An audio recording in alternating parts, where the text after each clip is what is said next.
para escuchar un nuevo reto. Enseñanza para tu vida. Principios que forjarán tu carácter. Palabras que te alientan. Bienvenidos al Tabernáculo Bíblico Seguidores de Jesús. Escucha Palabra de Dios.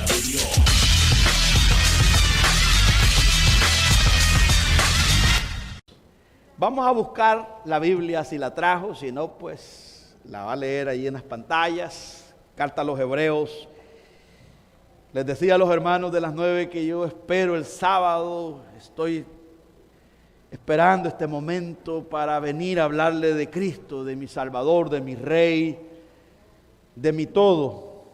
Y oro para presentárselo de una forma sencilla, que usted lo pueda comprender. Y es mi oración de que el Señor produzca madurez, el disfrute, que el Señor nos santifique con su palabra, que el Señor nos haga entender a través de su Espíritu Santo, porque es una obra de Él. Extranjero y peregrino es lo que vamos a ver en esta ocasión. Extranjero y peregrino, de acuerdo a las Sagradas Escrituras. Hebreos capítulo 11, vamos a leer desde el versículo 13 al 16. Estaremos leyendo ahí esa porción de las Sagradas Escrituras en Hebreos capítulo 11, versículo 13 al 16. Cuando usted lo encuentre, me dígase un buen amén. Así dice el Señor, Hebreos capítulo 11, versículo 13 en adelante. ¿Lo encontró? Leemos la palabra de nuestro Dios con reverencia. Conforme a la fe, murieron todos estos, sin haber recibido lo prometido, sino mirándolo de lejos y creyéndolo, y saludándolo, y confesando que eran extranjeros y peregrinos sobre la tierra. Porque los que esto dicen claramente dan a entender que buscan una patria. Pues si hubiesen estado pensando en aquella de donde salieron, ciertamente tenían tiempo de volver, pero anhelaban una mejor, esto es, celestial. Por lo cual Dios no se avergüenza de llamarse Dios de ellos, porque les ha preparado una ciudad. Gloria a Dios. Amado Padre, gracias por el privilegio, Señor, de predicar tu palabra. Gracias por el privilegio de congregarnos. Gracias por el privilegio, Señor, de gozar del perdón de nuestros pecados. Gracias, Señor, por la vida. Gracias por Jesús. Gracias por el Espíritu Santo. Gracias por la Biblia que tenemos en nuestro idioma. Ahora te pido, Señor, que me des gracia para exponer con claridad, con precisión, que pueda cortar derecho, que pueda Dios salir como obrero aprobado delante de ti, que no salga humillado delante de esta congregación, sino que pueda salir edificado, sabiendo, Dios, que he intentado honrarte en la exposición. Ayúdame, guíame, que ninguna emoción, ninguna experiencia humana, Dios, se interponga y quiera, bendito Padre, estorbar tu mensaje. En Cristo Jesús te lo suplico, Señor nuestro, amén y amén. Puede tomar su lugar, amados hermanos y hermanas, peregrino y extranjero. Le voy a dejar de tarea, si usted quiere conocer más ampliamente qué significa la palabra extranjero, pues búsquese un diccionario esta semana. Yo creo que la mayoría de nosotros fácil de comprender, pero si usted quiere todavía tener una amplitud más grande acerca de la palabra extranjero, pues búscalo en el diccionario en español o peregrino, y usted será pues más edificado. La Biblia, hermanas y hermanos, nos dice que Jesús no tenía dónde recostar su cabeza. Para los predicadores de el bienestar económico que buscan en la Biblia respaldar las ideas de el bienestar económico en el mundo, rechazan esta postura de Jesús. Ellos lo interpretan que es simplemente como una metáfora. Pero Jesús tenía casa, tenía lugares donde él podía descansar. Aquí la Biblia, hermanas y hermanos, es específica. En Mateo 8:19 dice, y vino un escriba y le dijo, aquella clase de personas que están enfocados en lo terrenal, vino a Jesús. Y Jesús como que lo desanima. Dice Jesús, yo no soy como un medio para alcanzar tu fin. Jesús lo detiene porque va este escriba, va tan acelerado, y esto es maravilloso como Jesús, hermanas y hermanos, nos advierte en cuanto a seguirle a él. Y vino un escriba y le dijo, maestro, te seguiré donde quiera que vayas. Jesús conocía el corazón de ese hombre, sabía que no era sincero. Sabía la avaricia, sabía la codicia, también sabía si estaba hablando en emociones. Y aquí Jesús lo confronta conociendo el corazón. Jesús le dijo, las zorras tienen guaridas y las aves del cielo nidos, mas el Hijo del Hombre no tiene dónde recostar su cabeza. Aquí viene algo tan sencillo, y este es el gran predicador de todos los tiempos, el número uno, el rey de los predicadores, donde usa una metáfora práctica de animales para sembrar y dejar establecido un principio, una doctrina en cuanto a lo es la fe, la convicción, la estabilidad, la seguridad y la determinación, la dependencia y la sumisión y la obediencia que un hombre y una mujer al creer en Cristo debe de tener. Y él le advierte y le dice, ¿sabes? Las zorras, esos animalitos, tienen sus guaridas. Van y buscan comida y van a descansar. Ellos están seguros que tienen un nido, tienen una cueva. Y las aves tienen sus nidos en los árboles. Sin embargo, este servidor, no te aseguro guaridas ni nido, no tengo nada, pero es el dueño de todo. Así es. Es que este es el mayor ejemplo acerca de cómo luce la vida de un extranjero y peregrino en el mundo. Él es el que tiene la supremacía en todo, en poder, en pureza, en dominio, también en humildad, en oración, en ayuno, en deleite, en dependencia de su Padre Celestial. No lo busque en otro lado. Si quiere un ejemplo, búsquelo en Jesús. Versículo 21 de Mateo 8 dice, otro de sus discípulos le dijo, ahora cambia, ahora es un discípulo. Ahora es alguien que ya se acercaba a Jesús a escuchar la enseñanza, pero este era un escriba y como que se paralizó cuando Jesús le dijo eso. Jesús no le dijo, bueno, vas a estar en las sinagogas conmigo con aire acondicionado, recibiendo las ofrendas, y vas a predicar y enseñar, y tú te vas a encargar pues de las finanzas y yo te voy a hacer rico. No, lo paralizó Jesús, el deseo que traía él. Ahora viene otro, al escuchar que aquel se quedó mudo, otro de sus discípulos le dijo, Señor, ya cambia. Aquel le dijo maestro, el discípulo le dice curios, amo.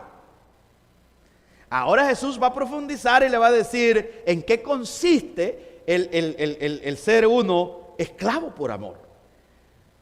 Señor, permíteme que vaya primero y entierre a mi padre.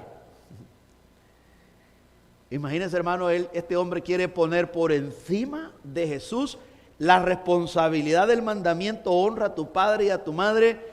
Y no es que el padre estaba muerto y la madre y lo estaban velando y él tenía que ir a darle cristiana sepultura y luego, no, él iba a esperar. En la cultura judía era como un principio, un valor cultural, y él está diciendo a Jesús, cuando haya muerto mi mamá y mi papá, entonces te voy a seguir, voy a quedar libre.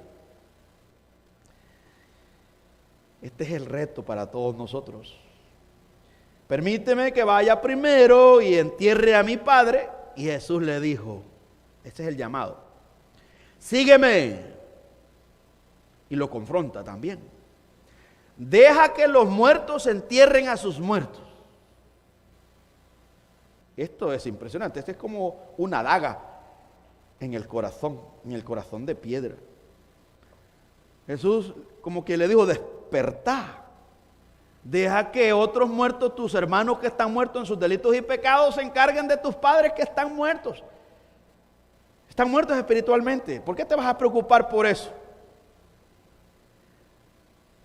es un reto para nosotros. Usted le puede decir al Señor, voy a cuidar de mi mamá y después voy a aceptar servirte.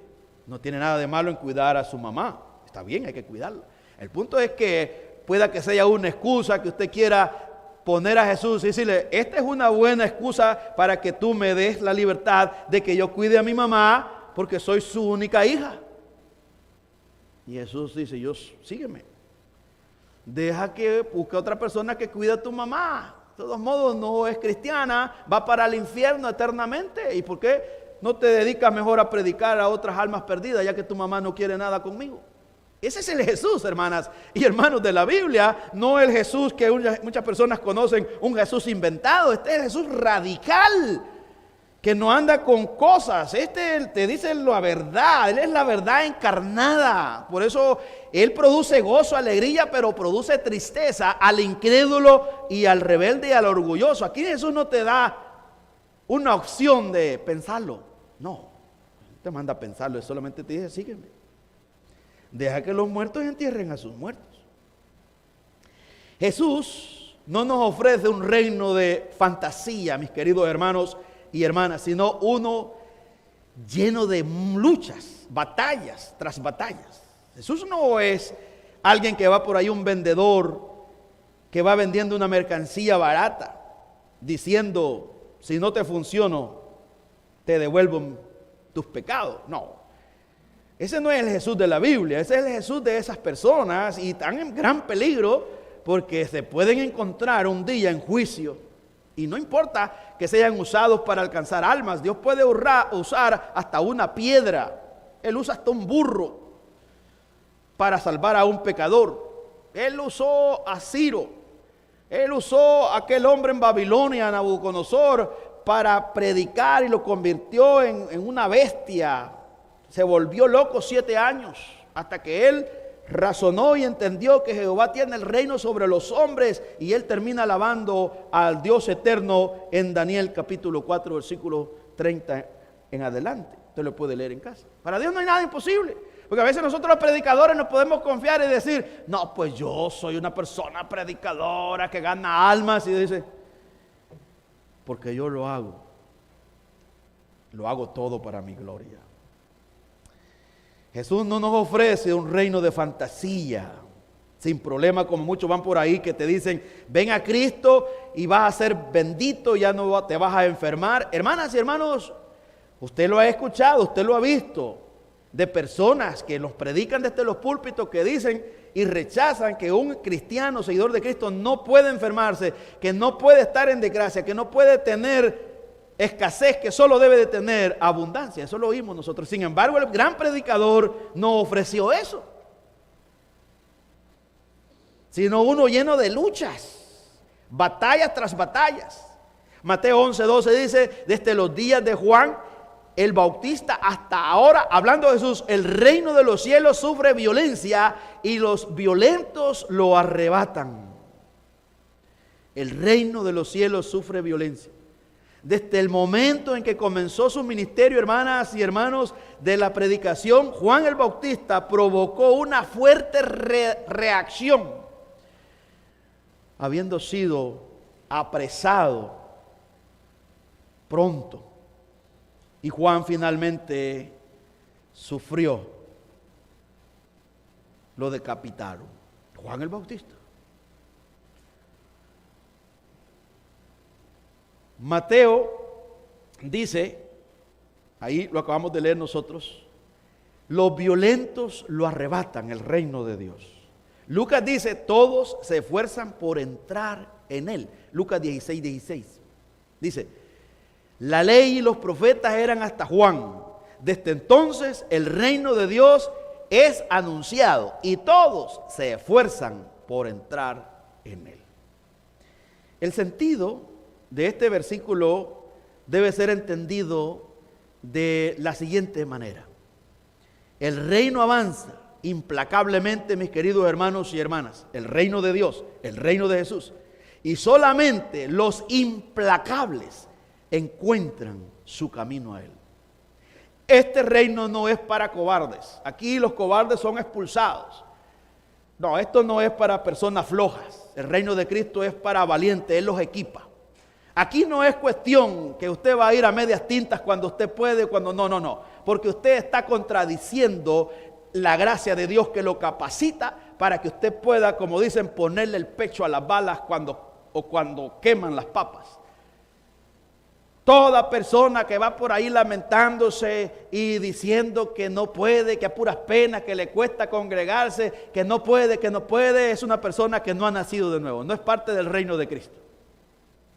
Porque está contradiciendo el poder del Espíritu Santo que mora en él, y Cristo lo dice, y si lo niega es porque no lo tiene.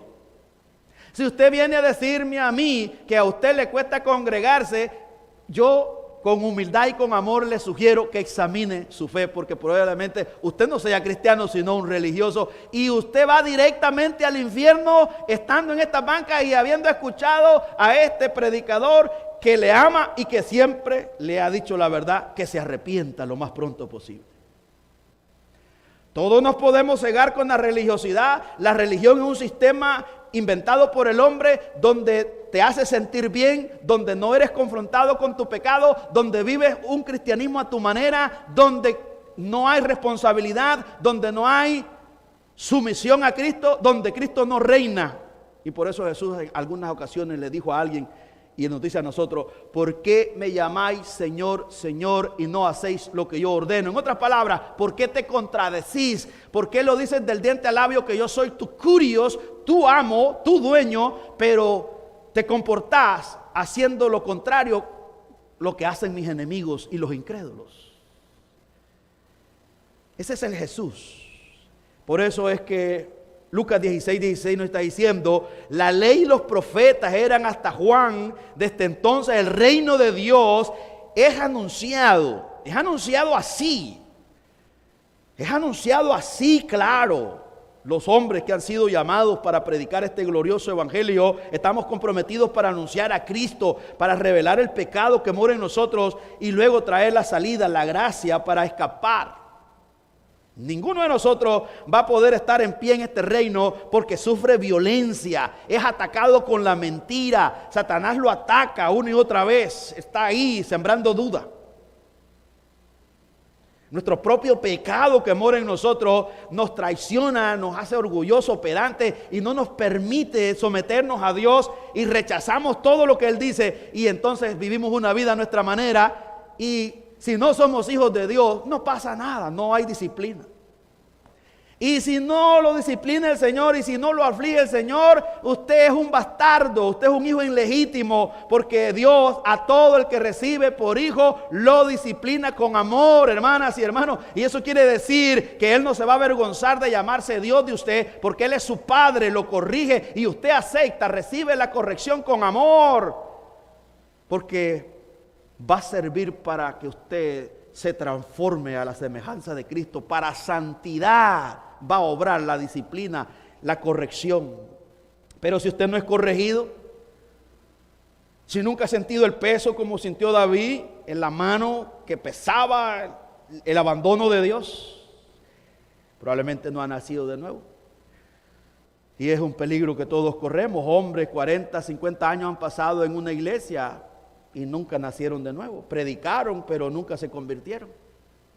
Lo dice la Biblia y la historia nos enseña. El reino avanza, hermanas y hermanos, implacablemente, y solamente los implacables encuentran su camino a Él. Los implacables. Pero esto no es que son superhombres dotados, valientes, que tienen una sabiduría terrenal, grandes títulos universitarios, hombres influyentes en la política. No, estos son humildes hombres dotados, llenos del Espíritu Santo, porque Hechos 1:8 dice: y recibiréis poder cuando venga sobre vosotros el Espíritu Santo, y me seréis testigos de Jesús. Testificar de Cristo, testificar con un cambio de vida. La gente va a notar que hay algo diferente en nosotros, que no son palabras, que no es teoría, sino es algo real. Y la gente va a decir: yo quiero tener lo que tiene ese hombre. Hay redadas y él no se queja, él no pierde de congregarse. Pero encuentro otros debiluchos por ahí que ahí andan tomando porque andan decepcionados y dicen que son cristianos. El apóstol Pedro nos dice que para sufrir fuimos llamados. 1 Pedro 2:21. Pues para esto fuisteis llamados, porque también Cristo padeció por nosotros, dejándonos ejemplo para que sigáis sus pisadas. Que Cristo, hermanas y hermanos, es el mayor ejemplo de cómo luce la vida de un cristiano en esta tierra. El gran problema que tenemos nosotros es que nosotros somos tierra. Y al ser tierra, estamos aferrados, cautivos a este sistema temporal. Tiene que surgir un milagro, porque si no surge un milagro, nosotros nos quedamos ahí. Amamos las cosas del mundo, perdemos el tiempo en esas cosas perecederas, no podemos discernir. Nosotros le dedicamos tanto tiempo para pagar una casa, es bueno, dedícaselo, pero esa casa se va a podrir, esa casa no se la va a llevar a la eternidad, no va a existir en eternidad. A la que usted le dedicó tiempo, años de esfuerzo, se desgastó y por eso usted no predicó el evangelio. Y no hay nada de malo que usted tenga su casa, gloria a Dios, Dios se la dio.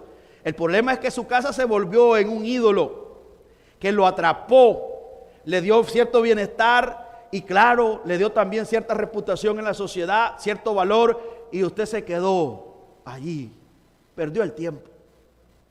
Se va a hacer anciano y toda su energía, pero ¿cuántas almas alcanzó? Ni tan siquiera por su familia se preocupó.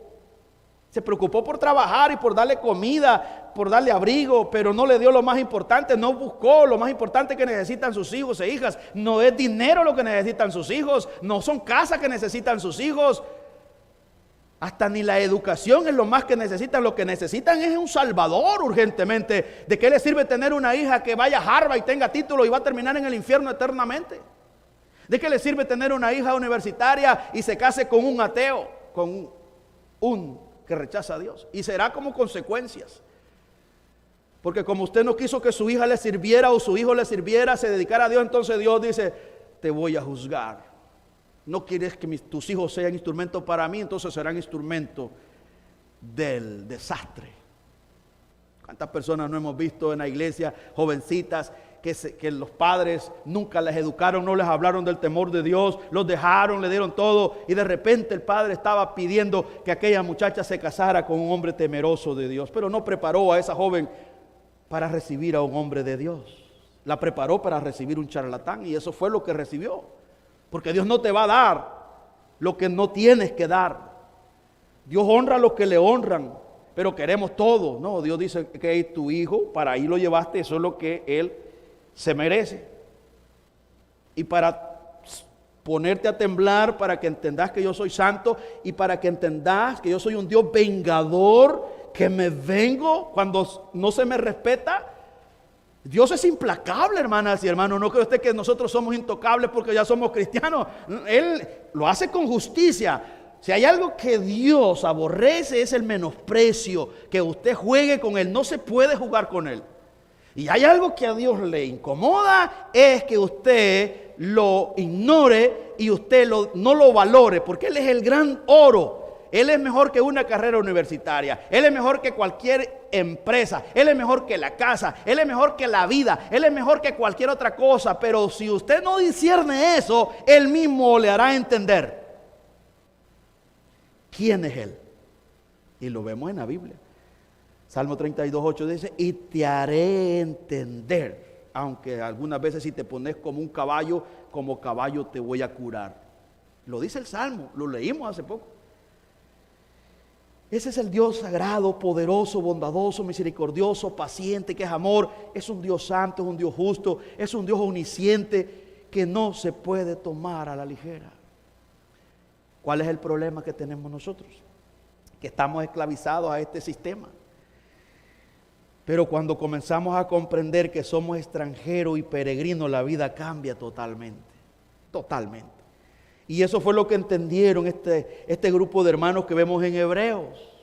Hebreos capítulo 11, versículo 9, capítulo 11, versículo 9 dice: por la fe habitó como extranjero en la tierra prometida, como en tierra ajena, morando en tiendas con Isaac y Jacob, coherederos de la misma promesa, porque esperaba la ciudad que tiene fundamento, cuyo arquitecto y constructor es Dios. Una ciudad superior. Esta es una ciudad celestial. Aquí el ejemplo es monumental, porque el escritor nos está revelando por el Espíritu Santo la convicción de Abraham que este hombre tenía promesas terrenales, que iba a ser padre de multitud y que iba a venir el Mesías de su descendencia. Pero este hombre, su motivación era la vida eterna. Él no estaba preocupado por llegar a la tierra que fluye leche y miel. Este hombre estaba motivado por la vida eterna, estar con Dios. Esa era la parte, y eso es lo que está sacando aquí. Este era un extranjero, Abraham, y lo está sacando como testimonio. Los judíos tenían un conflicto en el tiempo que escribió la carta, y le llegó la carta porque pensaban que Abraham fue un hombre perfecto que cumplió la ley, la demanda de Dios al ofrecer a su hijo en ofrenda. ¿Quién podía hacer eso? Fue un hombre bendito de Dios, que era riquísimo, que tenía mucho oro, mucha plata. Fue un hombre que le agradó a Dios, el bendito de Dios, el Padre de nosotros. De tal manera que los judíos decían: Abraham tenemos por padre, porque era un buen ejemplo en la cultura hebrea. Pero ese hombre, su virtud no estaba, hermanas y hermanos, en las cosas materiales, sino que estaba en su deleite, en la vida celestial. Y su fe era real porque su fe estaba en Cristo, en la promesa y se alegró, él se deleitaba. Sin embargo, en los tiempos de Jesús y en los tiempos del escritor a la carta a los hebreos, los judíos estaban confundidos, como hoy muchos de nosotros, muchos cristianos están confundidos, que piensan que la vida cristiana es una vida de prosperidad, que piensan que la vida cristiana es una vez a la semana y no es un estilo de vida 24/7. Que piensan que la vida cristiana es cuando yo quiero, cuando yo puedo. No, todos los días. Porque suena y se siente que soy religioso. Pero contradicen el diseño de Dios, que Dios te escogió desde antes de la fundación del mundo para que estés con Él y vivas con Él eternamente. Pero ¿cómo es que contradices ese diseño cuando tú no quieres estar con Él en la tierra? ¿Acaso lo vamos a poder cambiar? No. ¿Acaso Dios se va a entristecer porque usted no quiere vivir y disfrutarlo como Él lo ha diseñado? Usted no puede ver la vida celestial, usted no ve la ciudad de Dios, la vida eterna, una vida sin dolor, un cuerpo sin pecado, donde usted no va a desvelarse pensando cómo va a hacer para pagar las cuentas. ¿Acaso no capta usted esa vida eterna que Cristo ha ganado? ¿No le cae el 20? Allí es donde está el gran problema. Nosotros, como no le pedimos a Dios esto, y Jesús dijo que si nosotros oramos con fe, Él nos dará el Espíritu Santo. El Espíritu Santo, si no lo tenemos, es clave para Él enseñarnos las cosas que tienen gran valor. Si no tenemos el Espíritu Santo, no vamos a poder discernir jamás lo que realmente es real y lo que no es real. Entonces dice aquí que Abraham no iba en pos de una tierra que fluye leche y miel. Sí, él iba, vamos a recibirla porque nos prometieron esa tierra, un pueblo grande, va a estar esclavizado 400 años. Pero él estaba deleitándose en la ciudad de Dios, cuyo arquitecto es Dios.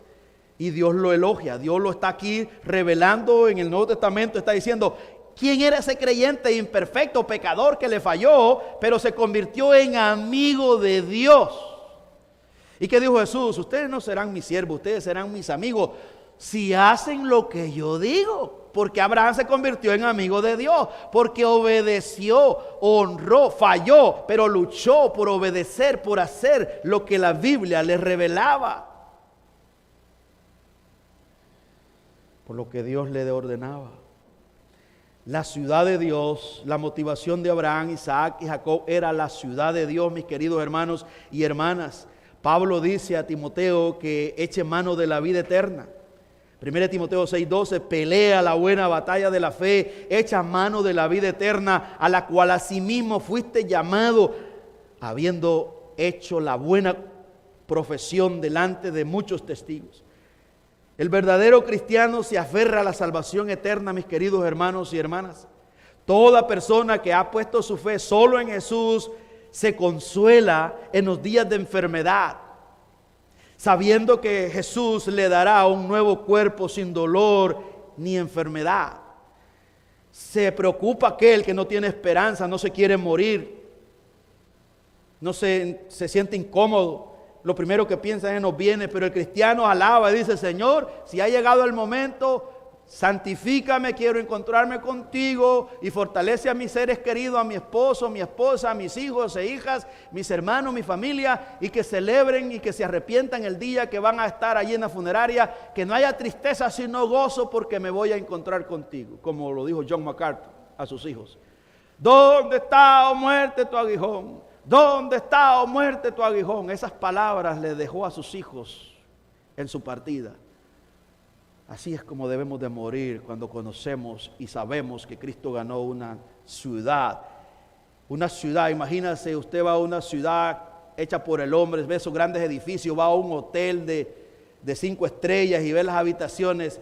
Piense, un hombre finito, mortal, con defectuoso, ¿cómo puede hacer cosas agradables? Piense lo que Dios tiene preparado para usted y para mí. Una ciudad, hermanas y hermanos, que no permitió el Señor que Pablo escribiera y la describiera, sino que lo dejó ahí para que nosotros nos motivemos y tengamos esa gran sorpresa y digamos: caramba, oh Señor, gracias porque pude llegar por tu misericordia, pero en la tierra fui un mendigo como Lázaro, deseando comer de las migajas de aquel incrédulo. Y viví como Lázaro en el mundo, Señor, por grosero, pero con fe. Aplicando en la parte espiritual, hay muchas personas que viven como Lázaro, el mendigo, puras migajas. No se delectan, no comen lo que Dios le ha puesto a la mesa. Dios quiere que nos sentemos a su mesa, al banquete todos los días y nos deleitemos como Mefiboset, David lo mandó a traer. Pero nosotros despreciamos el banquete del Señor y nos vamos nosotros donde está la basura. Usted no, ¿cómo lo desprecio? Al no venir al templo. Si usted viene al templo a todos los cultos, usted se va a fortalecer en fe y usted va a conocer más la ciudad de Dios, y eso le va a ayudar para irse despojando de aquellas cosas sin sentidos. ¿Cuáles serán los beneficios? Va a haber más deleite, voy a disfrutar más a mi Dios y me estoy preparando para aquel día glorioso, porque para allá voy. A menos que usted no quiera ir y usted quiera quedarse, pues quédese, pero yo voy para allá y quiero que todos ustedes vayan, porque es una promesa que todos estamos esperando. Soy extranjero y peregrino, voy de paso, hermanas y hermanos. El automóvil que Dios me ha dado, úselo, pero eso no va a entrar. Ni sangre, ni carne, ni su cuerpo que tiene va a entrar. Cuídalo, vaya al gimnasio, pero va a tener un mejor cuerpo, sin pecado. Disfrute la vida, coma, porque como dijo Salomón, esa es tu paga de tu trabajo. En conclusión, los cristianos somos extranjeros y peregrinos en este mundo, mi querido hermano y hermana. Escuche esto, hermano. Los verdaderos cristianos somos extranjeros y peregrinos. No somos de este mundo. Filipenses 3:20. Mas nuestra ciudadanía está en los cielos, de donde también esperamos al Salvador, al Señor Jesucristo, el cual transformará el cuerpo de la humillación nuestra para que sea semejante al cuerpo de la gloria suya, por el poder con el cual puede también sujetar a sí mismo todas las cosas. Imagínense el apóstol Pablo en la cárcel diciendo esto: estoy encerrado, pero hay un deleite en mí, un gozo, que estas 4 paredes y todo esto apestoso, esto aquí es terrenal. Yo tengo una ciudad pura que huele la presencia de Dios y Dios es limpio. Estaré allí, no con este cuerpo que se duele, con este aguijón, con esta enfermedad. Tengo la esperanza que esto no me va a acompañar. Hoy esto es temporal, que sufre este cuerpo. Pero un día voy a tener un cuerpo glorificado. Esa es la postura de un verdadero cristiano. El religioso no, el religioso está alegando: Señor, sáname, sáname, sáname. Pero no para servirle, sino para pecar. Para seguir esclavizado al trabajo para seguir adorando a su Dios Mamón.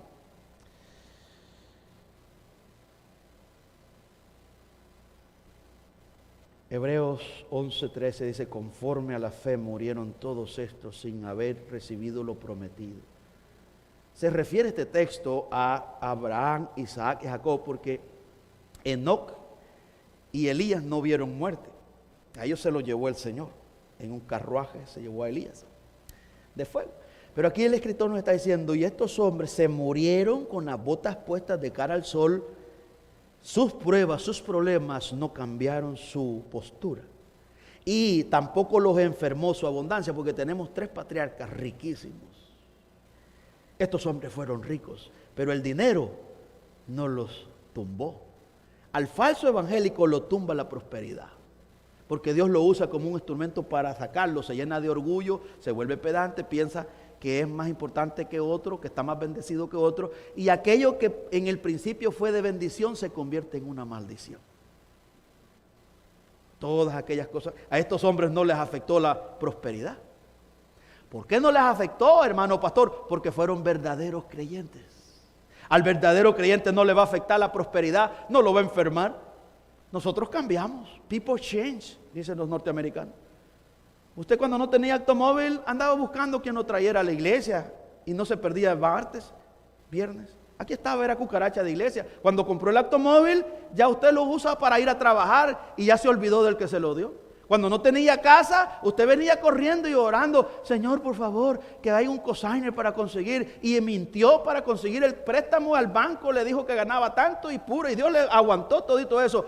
Y Dios lo permitió, y ahora se apartó, y ahora se cegó, y piensa que usted está bendecido de Dios cuando Dios no está en el asunto, porque la bendición más grande de un hombre y una mujer no son las cosas materiales. La bendición más grande para un hombre y una mujer es su armonía, su deleite, que pueda descansar en Dios, que pueda alabarlo. Esa es la bendición verdadera que todo cristiano tiene en su vida. Y si no tiene eso, es el más miserable en toda la tierra, porque no tiene la gracia, el amor, la compasión y el deleite de su Creador, que es el oro puro, lo más valioso, lo más grande que existe en el mundo. Y para todo aquel que cree, para todo aquel que lo honra, para todo aquel que lo ama, porque Dios ama al que le ama, y el que no ama al Señor Jesucristo sea anatema. El que no ama al Señor Jesucristo es un maldito de Dios, porque ama más otras cosas que a Cristo Jesús. Y este es el día de Cristo, este es el día de la resurrección de Cristo, este es el domingo que se lo deberíamos dedicar todito desde las 5 de la mañana hasta las 7 de la noche al Rey de Reyes y Señor de Señores,